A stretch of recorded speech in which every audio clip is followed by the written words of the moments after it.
So here we have the Hyundai i10 on an 18 plate. I'm going to start off by showing you around the outside of the car, and then we'll hop in and run through some controls on the inside. But from the outside you can see it's a 5-door car. Let's start off inside the boot and then work our way around the rest of it from there. So as we approach the back of the car, you can see that given the size of it, we have plenty of boot space, along with that 60/40 split folding rear seat, should you wish to increase this space even further. Okay, so we're just going to work our way back round to the front of the car, and then we'll hop in and run through some controls on the inside. But now that we've done a full circle of it, you can see it's in excellent condition the whole way round.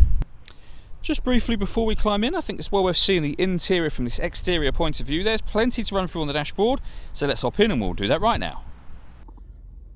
Okay, now that we're inside the car, we're going to start with the dials. On the left-hand side, we have the rev counter, we have the speedometer in the middle, and on the right-hand side, the fuel gauge and coolant temperature gauges. Also in the middle, you can see the total miles for this car, which are 28,196. The information displayed above that can be changed using buttons on the steering wheel. For various bits of trip computer and fuel economy info, some of which you can reset from the steering wheel as well. So for example, if you're going on a trip, you can reset that section. If we back out to the steering wheel, the buttons I was using just a moment ago are down here. We've got cruise control and speed limits are above that.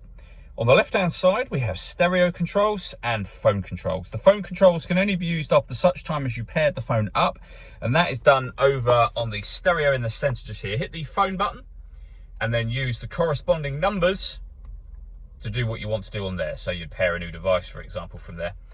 When it comes to music in this car, we have FM, AM, and DAB radio, so digital radio. If you listen to your own music, you can do, just hit the media button. Nothing is connected at the moment. You can connect up an auxiliary device, a USB device, and you can stream your music wirelessly via Bluetooth audio as well. So plenty of ways to listen to your music in this car.